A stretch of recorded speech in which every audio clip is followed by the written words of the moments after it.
നമസ്കാരം. ക്യൂ മലയാള UK ന്യൂസിലേക്ക് സ്വാഗതം. UK-യിൽ വനിതാ കൗൺസിൽ ജീവനക്കാർക്ക് നീതി, തുല്യവേതന കരാറുകൾ £1 ബില്യൺ കടന്നു.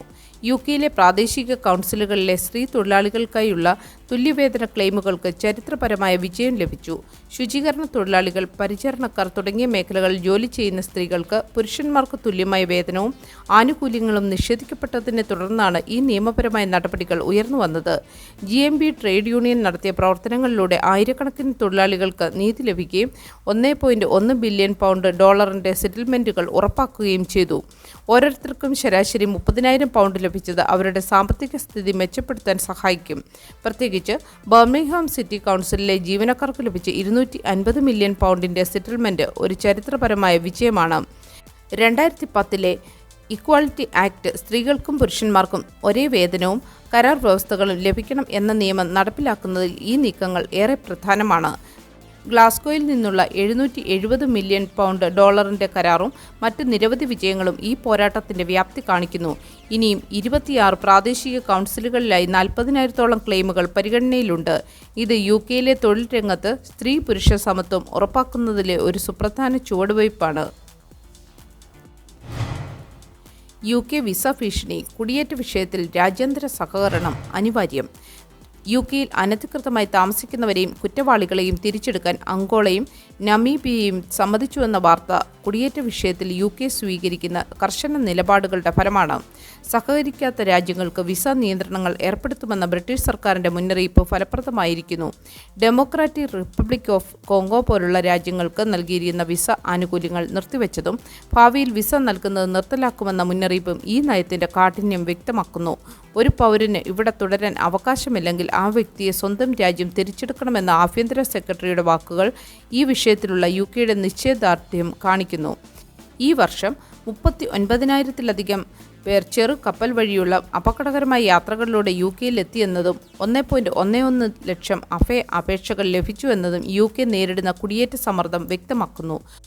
അതേസമയം 100-ലധികം സന്നദ്ധ സംഘടനകൾ ഈ നയങ്ങളെ വിമർശിക്കുകയും വംശീയതയ്ക്കും അക്രമത്തിനും കാരണമാകുമെന്നും കുടിയേറ്റക്കാരെ ബലിയാടാക്കുന്നത് നിർത്തണമെന്നും ആവശ്യപ്പെട്ടിട്ടുണ്ട്. കുടിയേറ്റം UK-യിൽ ഒരു പ്രധാന രാഷ്ട്രീയ ചർച്ചയായി മാറിയിരിക്കുകയാണ്. ഈ വിഷയത്തിൽ അന്താരാഷ്ട്ര സഹകരണവും മാനുഷിക പരിഗണനയും ഒരുപോലെ പ്രധാനമാണ്. UK മലയാളികൾ ശ്രദ്ധിക്കുക. ചൈൽഡ് ബെനിഫിറ്റ് ലഭിക്കാവുന്ന സാമ്പത്തിക സഹായം 2.5 ലക്ഷം വരെ. UK-യിൽ താമസിക്കുന്ന മലയാളികളായ രക്ഷിതാക്കൾക്കും കുട്ടികളെ പരിചരിക്കുന്നവർക്കും ഒരുപോലെ ശ്രദ്ധിക്കാനുള്ള പ്രധാനപ്പെട്ട വിവരമാണ് ചൈൽഡ് ബെനിഫിറ്റ് സംബന്ധിച്ചുള്ളത്. £80,000 താഴെ വാർഷിക വരുമാനമുള്ളവർക്ക് പ്രതിവർഷം £2,275 വരെ ലഭിക്കാൻ സാധ്യതയുണ്ട്. ILR സ്റ്റാറ്റസ് ഉള്ളവർക്ക് ഈ ആനുകൂല്യം ലഭിക്കുമെന്നും പണം നഷ്ടപ്പെടാതെ ഉറപ്പുവരുത്താൻ അർഹത പരിശോധിക്കണമെന്നും HMRC നിർദ്ദേശം നൽകിയിട്ടുണ്ട്. 16 വയസ്സിൽ താഴെയുള്ള കുട്ടികളുള്ളവർക്കും അല്ലെങ്കിൽ 20 വയസ്സുവരെ പഠനം തുടരുന്ന കുട്ടികളുള്ളവർക്കും വേണ്ടിയാണ് ഈ സാമ്പത്തിക സഹായം നൽകുന്നത്. കുട്ടികളെ വളർത്തുന്നതിനുള്ള ചിലവുകൾ ലഘൂകരിക്കുക എന്നതാണ് ഇതിൻ്റെ ലക്ഷ്യം. ആദ്യത്തെ കുട്ടിക്ക് ആഴ്ചയിൽ £26.05 മറ്റു കുട്ടികൾക്ക് ആഴ്ചയിൽ £17.25 ലഭിക്കും. വരുമാന പരിധി £60,000 വരെയാണ് ആനുകൂല്യം പൂർണ്ണമായും ലഭിക്കുന്നത്. £60,000 £80,000 ഇടയിൽ വരുമാനമുള്ളവർക്ക് ഹൈ ഇൻകം ചൈൽഡ് ബെനിഫിറ്റ് പ്രകാരം ഒരു വിഹിതം നികുതിയായി തിരികെ നൽകേണ്ടി വരും. ഏപ്രിൽ മുതൽ നിരക്കുകളിൽ വർധനവുണ്ടാകുമെന്നതും ശ്രദ്ധേയമാണ്. 3 മാസത്തെ മുൻപത്തെ തുക വരെ മുൻകാല പ്രാബല്യത്തോടെ ക്ലെയിം ചെയ്യാൻ സാധിക്കുമെന്നത് ഒരു പ്രധാന കാര്യമാണ്. ചൈൽഡ് ബെനിഫിറ്റ് ക്ലെയിം ചെയ്യുന്നത് നാഷണൽ ഇൻഷുറൻസ് ക്രെഡിറ്റ് വർദ്ധിപ്പിക്കാനും സ്റ്റേറ്റ് പെൻഷൻ ഉറപ്പാക്കാനും സഹായിക്കും. ബ്രിട്ടീഷ് സൈന്യത്തിൽ പുതിയ ഗ്യാപ് ഇയർ പദ്ധതി, യുവാക്കൾക്കായി ഒരു പുതിയ അവസരം. ബ്രിട്ടീഷ് സൈന്യത്തിൽ ചേരാൻ താൽപ്പര്യമുള്ള യുവാക്കൾക്കായി സർക്കാർ പുതിയ ഗ്യാപ് ഇയർ പദ്ധതി അവതരിപ്പിച്ചത് വളരെ നല്ല കാര്യമാണ്.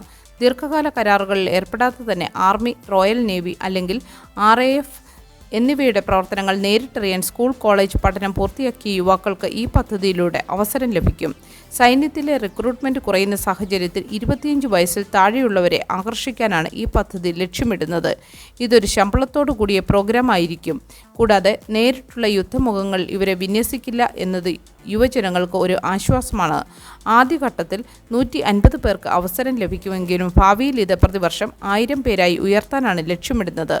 ആർമിയിൽ 2 വർഷത്തെ പ്ലേസ്മെൻറ്റും നേവിയിൽ 1 വർഷത്തെ പരിശീലനവുമാണ് ഇതിൽ ഉൾക്കൊള്ളുന്നത്. നേതൃപാഠവും ടീം വർക്ക്, പ്രശ്നപരിഹാരശേഷി എന്നിവ വളർത്താൻ ഈ പരിശീലനം സഹായിക്കും. ഓസ്ട്രേലിയൻ ഡിഫൻസ് ഫോഴ്സ് 10 വർഷത്തിലേറെയായി വിജയകരമായി നടപ്പാലാക്കുന്ന പദ്ധതിയെ മുൻനിർത്തിയാണ് ബ്രിട്ടൻ ഇത് വിഭാവനം ചെയ്തിരിക്കുന്നത്. പ്രതിരോധ സെക്രട്ടറി ജോൺ ഹീലി ഈ പദ്ധതിയെ സ്വാഗതം ചെയ്തപ്പോൾ പ്രതിപക്ഷം സീറ്റുകളുടെ എണ്ണം വളരെ കുറവാണെന്ന് വിമർശിച്ചു. എങ്കിലും രാജ്യത്തിൻ്റെ സുരക്ഷാ കാര്യങ്ങളിൽ യുവാക്കൾക്ക് സംഭാവന നൽകാനുള്ള ഒരു മികച്ച അവസരമാണിത്. ഗ്ലാസ്ഗോ ആശുപത്രിയിൽ മൃതദേഹം മാറി സംസ്കരിച്ചു. അന്വേഷണം പ്രഖ്യാപിച്ചു. സ്കോട്ട്ലൻഡിലെ ഏറ്റവും വലിയ ആശുപത്രികളിലൊന്നായ ഗ്ലാസ്ഗോയിലെ ക്വീൻ എലിസബത്ത് യൂണിവേഴ്സിറ്റി ഹോസ്പിറ്റലിൽ മൃതദേഹം മാറി സംസ്കരിച്ച ഗുരുതരമായ സംഭവത്തിൽ അന്വേഷണം പ്രഖ്യാപിച്ചു. ഒരു കുടുംബത്തിൻ്റെ മൃതദേഹം മറ്റൊരു കുടുംബത്തിന് കൈമാറുകയും അത് സംസ്കരിക്കപ്പെടുകയും ചെയ്തതോടെയാണ് ഈ ദാരുണമായ പിഴവ് വെളിപ്പെട്ടത്. സംസ്കാര ചടങ്ങുകൾക്ക് ശേഷമാണ് ഈ തെറ്റ് കണ്ടെത്തിയത്. മൃതദേഹങ്ങൾ തിരിച്ചറിയുന്നതിനും ലേബൽ ചെയ്യുന്നതിനുമുള്ള കർശനമായ നടപടിക്രമങ്ങൾ പാലിക്കപ്പെട്ടില്ലെന്ന് NHS സമ്മതിച്ചു. സംഭവത്തിൽ ഉൾപ്പെട്ട ജീവനക്കാരെ സസ്പെൻഡ് ചെയ്തിട്ടുണ്ട്. ഈ ദാരുണമായ സംഭവത്തിൽ 2 കുടുംബങ്ങളോടും ആത്മാർത്ഥമായി ക്ഷമ ചോദിക്കുന്നതായി NHS ഗ്രേറ്റർ ഗ്ലാസ്ഗോ ആൻഡ് ക്ലൈൻറ്റിൻ്റെ medical director doctor Scott Davidson പറഞ്ഞു. ആശുപത്രിയുടെ പ്രവർത്തനങ്ങളെക്കുറിച്ച് ഇതിനകം ഒരു പൊതു അന്വേഷണം നടന്നുവരികയാണ്. 2015 നിർമ്മിച്ച ഈ ആശുപത്രിക്ക് മുമ്പും രോഗബാധ, വെന്റിലേഷൻ സിസ്റ്റം തകരാറുകൾ തുടങ്ങിയ പ്രശ്നങ്ങളിൽ പരാതികൾ ഉയർന്നിരുന്നു. ഇംഗ്ലണ്ടിൽ അപകടകരമായ വീടുകളിൽ ദുർബല വിഭാഗങ്ങൾ, നിയമം വൈകുന്നത് അപകടകരം. ഇംഗ്ലണ്ടിലെ അനിയന്ത്രിതമായ എക്സംപ്റ്റ് പിന്തുണ വസതികളിൽ നിന്ന് ദുർബലരായ ആളുകളെ പരീക്ഷിക്കാനുള്ള നിയമം പാസാക്കി 2 വർഷം കഴിഞ്ഞിട്ടും നിയമാവലി തയ്യാറാക്കുന്നതിലെ താമസം കാരണം അത് നടപ്പിലാകാതെ തുടരുകയാണ്. സപ്പോർട്ടഡ് ഹൗസിംഗ് ആക്ട് 2023 രാജകീയ സമ്മതം നേടിയെങ്കിലും നിയമാവലി ഇതുവരെ പ്രസിദ്ധീകരിച്ചിട്ടില്ല. ഈ വസതികൾ സാധാരണയായി ജയിലിൽ നിന്ന് വിടുതൽ നേടിയവർ, മാനസികാരോഗ്യ പ്രശ്നങ്ങളുള്ളവർ, വീട്ടു തീവ്രതയിൽ നിന്ന് രക്ഷപ്പെട്ടവർ എന്നിവരെ പാർപ്പിക്കാനാണ് ഉപയോഗിക്കുന്നത്. ചില നിസ്സംഗതയുള്ള ഉടമസ്ഥർ ഹൗസിംഗ് ബെനിഫിറ്റ് വഴി കോടിക്കണക്കിന് പൗണ്ട് നേടുമ്പോൾ രോഗബാധിതവും മോശം അവസ്ഥയിലുമുള്ള മുറികൾ നൽകുകയാണെന്ന് പരാതികളുണ്ട്. ക്രൈസിസ് ചാരിറ്റിയുടെ ജാസ്മിൻ ബെസ്റാൻ പറയുന്നതനുസരിച്ച് 70 പേർ ഒരു വാഷിംഗ് മെഷീൻ പങ്കിടുന്നതുൾപ്പെടെയുള്ള ഭയാനകമായ കഥകൾ കേട്ടിട്ടുണ്ട്.